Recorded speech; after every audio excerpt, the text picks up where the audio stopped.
నమో వెంకటేశాయ. అందరికీ నమస్కారం అండి. ఈ రోజుల్లో పెళ్ళి మగపిల్లలకి పెళ్లి చేయాలన్నా ఆడపిల్లలకి పెళ్లి చేయాలన్నా మామూలుగా లేదండి. ఒకప్పుడు పెళ్ళి చెయ్యాలి అని పెద్దవాళ్ళు ఇబ్బంది పడితే ఇప్పుడు పెళ్ళి చెయ్యొద్దు, పెళ్ళి మాకు వద్దు అని యువత అంతా ఒక పట్టుదలతో ఒక రకంగా ఫీల్ అవుతున్నారు. ఎందుకు పెళ్ళి వద్దు అనుకుంటున్నారో వాళ్ళకే తెలుసు. కాకపోతే ఇప్పుడు పెళ్ళిళ్ళు చేసుకొని ఎవరు సుఖపడిన దాఖలాలు అయితే లేవు. ఎందుకంటే ఏ పెళ్ళి చూసినా పెటాకులు అయిపోతున్నాయి. పెళ్ళి అంటేనే ఒక భయంకరమైన భూతము అన్నట్టుగా యువత ఒక ఆలోచనలో ఉన్నారు. వాళ్ళు కష్టపడుతున్నారు, సంపాదించుకుంటున్నారు, పూర్తిగా వాళ్ళ మనస్ఫూర్తిగా ఉండాలనుకుంటున్నారు. అదే ఉద్దేశమే అనుకుంటాను. ఎందుకంటే ఈ సంసార బంధంలో ఈ ఆటుపోట్లు, ఈ ఈ అవకతవకలు ఇవన్నీ వాళ్ళు భరించాలంటే వాళ్ళకి శక్తి లేదు అనుకుంటున్నాము. మనం అనుకోవడం కాదండి, వాళ్ళు అనుకుంటున్నారు. ఇవన్నీ భరించలేక మునుపటి రోజుల్లో పెళ్ళి చేస్తే చక్కగా అత్తగారింటికి వెళ్ళి వాళ్ళ పనులు, వాళ్ళ సంసారము, వాళ్ళ బాధ్యతలు నిర్వర్తించేవాళ్ళు. ఇప్పుడైతే వాళ్ళిద్దరూ పెళ్లి చేసుకొని ఇద్దరు ఉండడానికి కూడా అంత భయంకరంగా ఊహించుకుంటున్నారు. అంటే మనస్తత్వాలు అలా మారిపోయాయి. పెళ్ళి అంటేనే ఒక భయంకరమైన భూతంలాగా యువతను బాధిస్తుంది అనుకుంటున్నాము. అయితే ఈ పెళ్ళిళ్ళు ఇంత తొందరగా ప్రేమించడము, అంతే తొందరగా విడిపోవడము ఇలాంటివి జరగడం వల్ల వాళ్ళకు జీవితం మీద విరక్తి కలిగి పిల్లలు ఏంటి, భార్య ఏంటి అన్నట్టుగా వాళ్ళు ఫీల్ అవుతున్నారు. మనకు ఈ ఆంధ్ర ప్రాంతంలో చూస్తేనండి, పిల్లలకు పెళ్ళి కావడం కూడా ఒక గండంగా ఉంది. ఆ గండం ఎలా దాటిపోతుందా దేవుడా అని తల్లిదండ్రులు చాలా ఇబ్బంది పడుతున్నారు.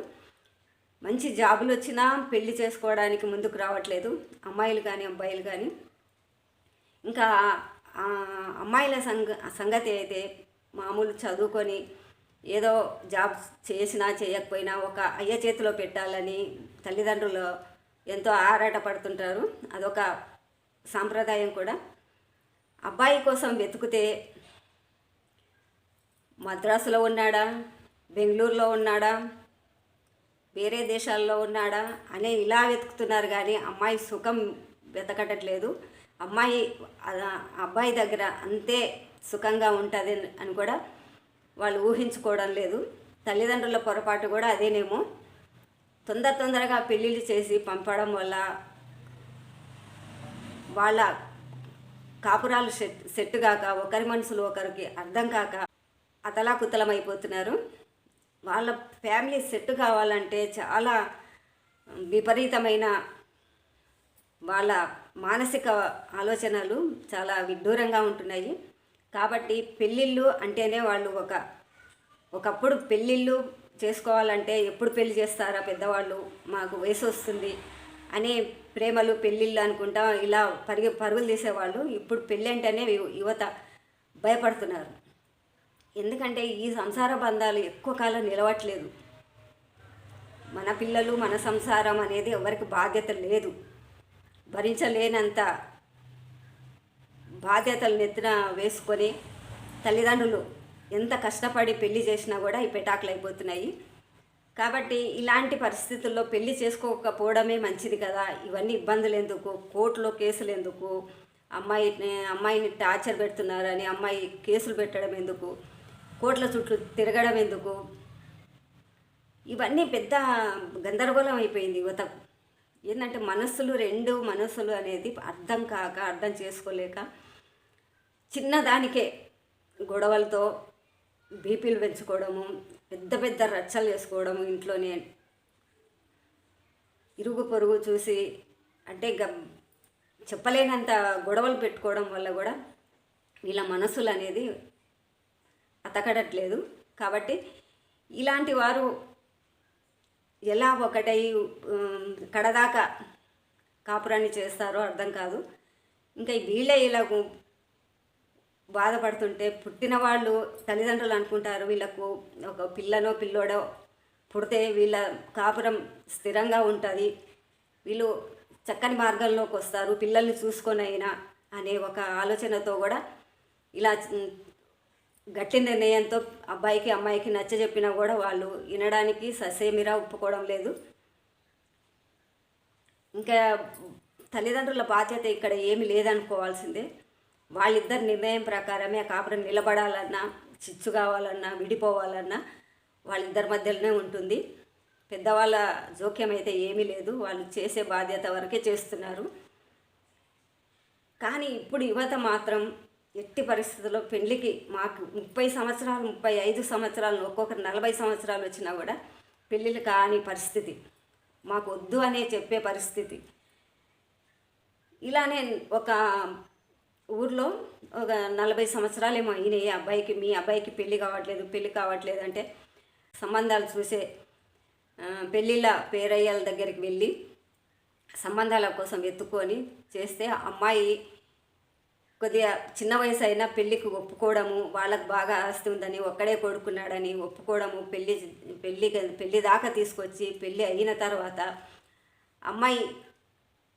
అమ్మాయిని అత్తగారింటికి పంపించే టైంలో రైల్వే స్టేషన్కు రాగానే అబ్బాయిని వదిలిపెట్టేసి పారిపోయింది అమ్మాయి. అంటే ముందుగానే చెప్పింది అన్నమాట అమ్మాయి, నా పేరు మీద ఈ కొంత ఆస్తి పెడితేనే నేను పెళ్ళి తాళి కట్టించుకుంటానని ఒక నియమం పెట్టడం వల్ల ఆ అబ్బాయి ఆస్తి తన పేరు రాయడం వల్ల ఆ అమ్మాయి అలాంటి క్యారెక్టర్ ఏమో తెలియదు కానీ ఆ అమ్మాయి పెళ్ళి చేసి బస్టాండ్లో ఇంకా బంధువుల్ని ఎవరిని పిలవలేదు, ఏదో వాళ్ళ ఇంటి వరకే పెళ్లి చేసి పంపించారు. ఎందుకు పెద్ద వయసు అయింది. ఆ అమ్మాయి కూడా ఎవరికి చెప్తే అందరికి చెప్తే నేను పెళ్ళి ఒప్పుకోను అని కూడా చెప్పిందంట. ఇలాంటి ఘటనలు జరుగుతున్నాయి. ఆస్తులను కాజేసుకొని అమ్మాయిలు విడిపోతున్నారు. ఆ వెళ్ళిపోయిన అమ్మాయి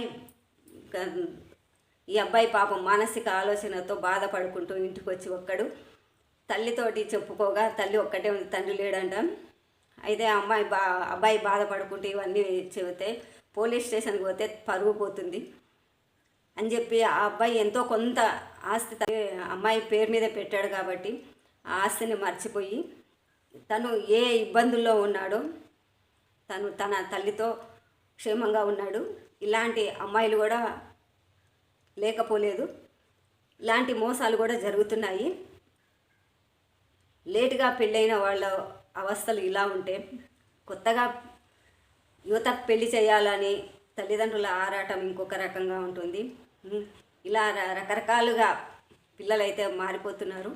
తల్లిదండ్రుల మాటను పట్టించుకునేటట్టు లేరు. ఇలాంటి సమయం వస్తుందని కూడా వాళ్ళు ఊహించుకుంటలేరు. ఎవరి సంపాదన వాళ్ళు, ఎవరు ఎంజాయ్ చేసి అంతకాలం చేసి ఆ తర్వాత ఏమైపోతారో అన్నట్లు ఉన్నది వాళ్ళ పరిస్థితి. ఇప్పుడు ఈ వృద్ధులను, ముసలి వాళ్ళను అనాథాశ్రమంలో వేస్తున్నారు. ఇప్పుడు వయసు ఉంది కాబట్టి హాస్టల్లో ఉంటున్నారు. వయసు తప్పితే వాళ్ళకు కూడా అనాథ ఆశ్రమాలే గత అయితాయేమో. సమాజం అట్లా తయారవుతుంది.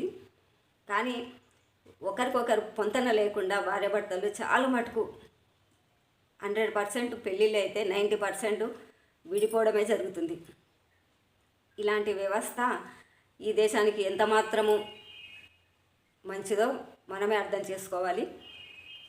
ఇంకా వాళ్ళని ఏమి అనడానికి కూడా లేదు. ఎందుకంటే వాళ్ళ ఇబ్బందులు, వాళ్ళ బాధ్యతలు వాళ్ళు ఏమి నిర్ణయించుకుంటున్నారో వాళ్ళకి వదిలేద్దాము. కాబట్టి మనము విన్నవారికి కొద్దిగా బాధ అనిపిస్తుంది కాబట్టి వీడియో చేస్తున్నాను. మీకు ఎలా అనిపించిందో ఒక కామెంట్ అయితే పెట్టండి. నమస్తే అండి.